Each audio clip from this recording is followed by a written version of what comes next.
السلام علیکم۔ آج 6 دسمبر 2019 جمعے کا دن ہے۔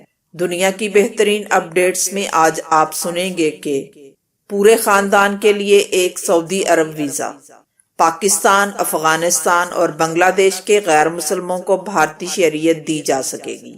امریکہ کی مزید 14,000 فوجی مشرق وسطیٰ میں بھیجنے کی تردید۔ چین کی پاکستانی دلہنوں کو فروخت کرنے کی تردید۔ سویڈن کا بھی بھارت سے مقبوضہ کشمیر میں کرفیو اٹھانے پر زور۔ نیٹو اجلاس میں ٹرمپ کی گفتگو وائرل۔ مظاہروں میں مارے گئے افراد کو شہداء قرار دیا جائے، سپریم لیڈر کا حکم۔ متحدہ عرب اماراتی باشندے دنیا کے 90% ممالک کا سفر بغیر ویزے کے کر سکتے ہیں۔ مسجد حرام میں توسیع کا منصوبہ اگلے 3 سال میں مکمل ہو جائے گا۔ وزیر اعظم عمران خان کے پسندیدہ ڈرامے سے متاثر ہو کر میکسیکن جوڑے نے اسلام قبول کر لیا۔ تو آئیے چلتے ہیں اب خبروں کی تفصیل کی طرف۔ سعودی محکمہ پاسپورٹ نے اعلان کیا ہے کہ خاندان کے سربراہ کے لیے فائنل ایگزٹ ویزا اس کے اہل و عیال، ماں باپ، ساس سسر اور گھریلو عملے کے لیے بھی کافی ہوگا۔ اگر خاندان کے سربراہ نے فائنل ایگزٹ ویزا حاصل کر لیا تو یہ اس کے ویزے پر موجود اہل و عیال، ماں باپ، ساس سسر اور گھریلو عملے کے لیے بھی کافی ہوگا۔ فائنل ایگزٹ ویزا لگنے کی صورت میں فیملی کے تمام افراد اس سے مستفید ہو سکیں گے۔ خاندان کے ہر فرد کو الگ الگ فائنل ایگزٹ ویزا لگوانا ضروری نہیں ہوگا۔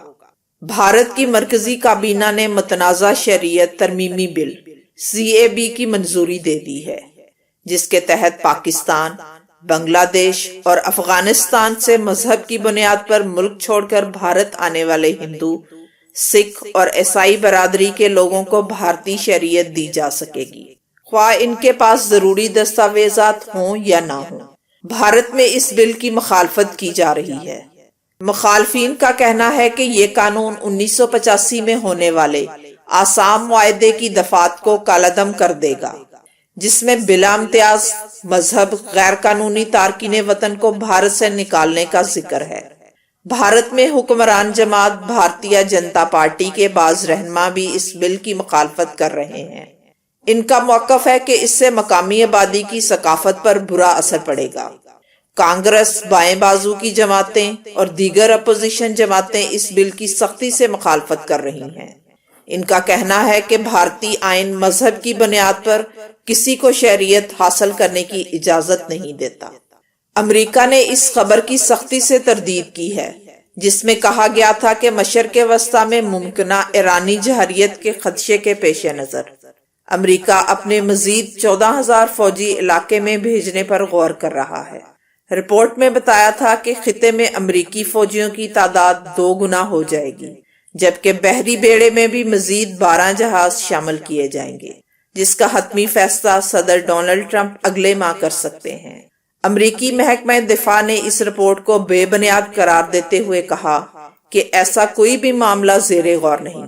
ہمارے پاس اس قدر وسائل نہیں ہیں کہ ہم مشرق وسطیٰ کی تمام فوجی ضروریات پوری کر سکیں، لیکن اس کا مطلب یہ نہیں کہ ہم یہاں اپنے کردار اور ترجیحات سے دستبردار ہو رہے ہیں۔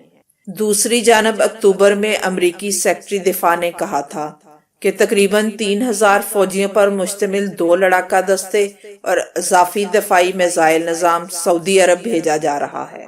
ایران کو مشرق وسطیٰ میں بحری جہازوں اور سعودی تیل تنصیبات پر ڈرون اور میزائل حملوں کے الزامات کا سامنا ہے، اور اس حوالے سے خطے کے ممالک کی درخواست پر امریکہ نومبر کے وسط میں اپنا طیارہ بردار بحری جہاز ابراہیم لنکن آبنائے ہرمز روانہ کر چکا ہے۔ چین نے پاکستانی دلہنوں کی فروخت کی تردید کر دی ہے۔ امریکہ کی 629 پاکستانی لڑکیوں کو دلہن کے طور پر چین کو فروخت سے متعلق خبر پر چین نے بیان دیتے ہوئے کہا کہ ہم نے مذکورہ میڈیا رپورٹ کو دیکھا ہے۔ یہ وہی پرانی چیزیں ہیں جن میں کوئی صداقت نہیں۔ چینی حکومت جائز شادیوں کا تحفظ کرے گی، لیکن اگر کوئی تنظیم یا فرد بین الاقوامی شادی کی آڑ لے کر پاکستان یا چین میں کوئی جرم کرتا ہے تو چین اس کے خلاف کریک ڈاؤن کی حمایت کرے گا۔ دونوں ممالک کی حکومتوں کی مشترکہ کاوشوں کے تحت غیر قانونی طور پر شادیوں کی سرگرمیوں کو مؤثر انداز میں سویڈن کے بادشاہ نے بھارت سے مقبوضہ کشمیر میں کرفیو اٹھانے کا مطالبہ کر دیا۔ مقبوضہ کشمیر پر مشروط ثالثی کی پیشکش کرتے ہوئے کہا کہ بھارت تسلیم کرے تو سویڈن مبصر کی حیثیت سے ثالثی کے لیے تیار ہے۔ شاہ سویڈن نے بھارت سے مقبوضہ کشمیر میں گزشتہ 4 ماہ سے جاری کرفیو کو ہٹانے کا مطالبہ کرتے ہوئے کہا کہ مقبوضہ کشمیر کی صورتحال پر نظر رکھے ہوئے ہیں۔ خیال رہے کہ بھارت نے 5 اگست کو مقبوضہ کشمیر کو بھارت کا حصہ بنا لیا تھا۔ بھارت کی ہندو انتہا پسند حکومت نے اپنے غیر قانونی اقدامات کے نتیجے میں بڑے پیمانے پر عوامی رد عمل کے خوف سے مقبوضہ کشمیر میں غیر معینہ مدت تک کے لیے کرفیو نافذ کیا ہوا ہے، جسے 122 روز گزر چکے ہیں۔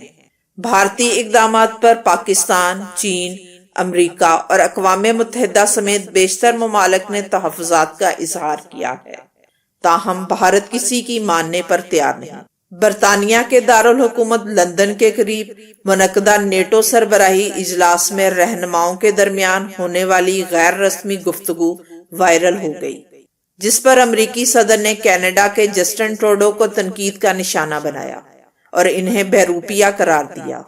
ڈونلڈ ٹرمپ نے لندن میں میڈیا سے گفتگو کرتے ہوئے کینیڈا کے وزیر اعظم کا حوالہ دیتے ہوئے کہا کہ وہ بہروپیہ ہے۔ ٹروڈو اچھے انسان ہیں، میں نے ان کو اچھا انسان پایا، لیکن حقیقت آپ جانتے ہیں کہ جو کچھ میں نے کہا وہ حقیقت ہے۔ وہ 2% بھی خرچ نہیں کرتے۔ بعد میں ٹروڈو نے ڈونلڈ ٹرمپ سے زیادہ گفتگو نہیں کی، صرف ہاتھ ملایا اور واقعے کو نظر انداز کرنے کی کوشش کی۔ ایران کے رہبر اعلیٰ آیت اللہ خامنائی نے گزشتہ ماہ پیٹرول کی قیمت میں ہوشربا اضافے کے خلاف ملک گیر احتجاجی مظاہروں میں مارے گئے افراد کو شہید قرار دینے اور ان کے خاندانوں کو معاوضہ ادا کرنے کا حکم دیا ہے۔ انہوں نے یہ حکم احتجاجی مظاہروں میں ہلاکتوں اور مالی نقصانات سے متعلق ایران کی سپریم قومی سلامتی کونسل کی مرتب کردہ رپورٹ کو ملاحظہ کرنے کے بعد دیا ہے۔ ایرانی حکومت نے پیٹرول کی قیمت میں 50 سے 200% تک اچانک اضافہ کر دیا تھا۔ اس اقدام کے خلاف ملک بھر میں پرتشدد ہنگامے شروع ہو گئے تھے اور یہ 100 شہروں اور قصبوں میں پھیل گئے تھے۔ بعض شہروں میں نقاب پوش نوجوانوں نے پیٹرول اسٹیشنوں، بینکوں اور دوسری سرکاری املاک کو نذر آتش کر دیا تھا اور ان کی سیکیورٹی فورسز کے ساتھ جھڑپیں ہوئی تھیں۔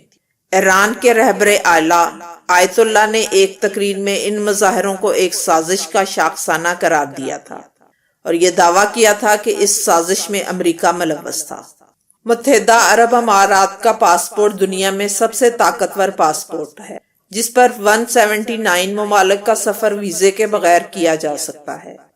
پاسپورٹ نے مکمل 1 سال تک پاسپورٹ انڈیکس میں دنیا کے طاقتور ترین پاسپورٹ ہونے کا ریکارڈ قائم کیا ہے۔ دسمبر 2018 میں اماراتی پاسپورٹ کو دنیا بھر میں پہلی پوزیشن حاصل تھی اور اب تک یہ اپنی پوزیشن برقرار رکھے ہوئے ہے۔ اس کا مطلب یہ ہوا کہ اماراتی باشندے دنیا کے 90% ممالک کا سفر بغیر ویزے کے کر سکتے ہیں۔ مکہ مکرمہ میں مسجد حرام سے متعلق تیسری سعودی تصحیح کے منصوبوں کا 80% کام مکمل ہو چکا ہے۔ مطاف اور شامیہ کی توسیع سمیت مسجد حرام کے تمام ترقیاتی منصوبے اگلے 3 سالوں میں پایہ تکمیل تک پہنچ جائیں گے۔ مطاف کی توسیع کے منصوبے میں بہت سے دیگر ذیلی منصوبے شامل ہیں۔ یہ دنیا بھر میں اپنی نوعیت کا ایک منفرد منصوبہ ہے، جہاں اللہ کے مہمانوں کی خدمت کے ساتھ ساتھ توسیعی کام بھی بنا کسی توقف جاری رہتا ہے۔ منصوبوں سے متعلق ایجنسی براہ راست نگرانی اور جائزے کا کام انجام دیتی ہے۔ اس کے علاوہ دیکھ بھال اور مرمت کے کاموں پر بھی خصوصی توجہ کے نتیجے میں قابل ذکر بہتری آئی ہے۔ شاہ فہد توسیع کی برقی سیڑھیوں میں 60 مرتبہ شکایات سامنے آئیں، جبکہ گزشتہ برس شکایات کی تعداد کم ہو کر 8 رہ گئی۔ وزیر اعظم عمران خان کا پسندیدہ ترکش ڈرامہ سیریل ارطغرل سے متاثر ہو کر میکسیکن جوڑے نے اسلام قبول کر لیا۔ ترک میڈیا کے مطابق سیال، جنہوں نے اس مقبول ترین ڈرامہ میں عبد الرحمن کا کردار ادا کیا تھا، حال ہی میں انہوں نے 22ویں سالانہ مسلم امریکن سوسائٹی کی تقریب میں شرکت کی۔ اس تقریب کے اختتام پر ایک میکسیکن جوڑے نے اسلام قبول کرنے کا اعلان کرتے ہوئے مشہور اداکار کی مدد سے قرآن پاک کی تلاوت بھی کی۔ اسلام قبول کرنے کے بعد میکسیکن جوڑے نے کہا کہ ہم ترکی کے ڈرامے ارطغرل اور اس ملک کی دنیا بھر میں انسانی خدمت کے اقدامات سے متاثر ہو کر اسلام قبول کرنے کا فیصلہ کیا۔ ترکی کا یہ معروف ڈرامہ 13ویں صدی میں اناطولیہ میں سلطنت عثمانی کے قیام سے قبل کے دور کی کہانی بیان کرتا ہے۔ واضح رہے کہ چند روز قبل وزیر اعظم عمران خان نے پاکستان ٹیلی ویژن نیٹ ورک پر اس ترکش ڈرامے کو نشر کرنے کی خواہش کا اظہار کیا تھا، جس کے بعد ڈرامے کی اردو زبان میں ڈبنگ کا کام شروع کر دیا گیا ہے۔ عرب میڈیا کے مطابق یہ ترکش ڈرامہ جلد ہی اردو زبان میں ڈب ہونے کے بعد پاکستان کے سرکاری چینل PTV پر نشر کیا جائے گا۔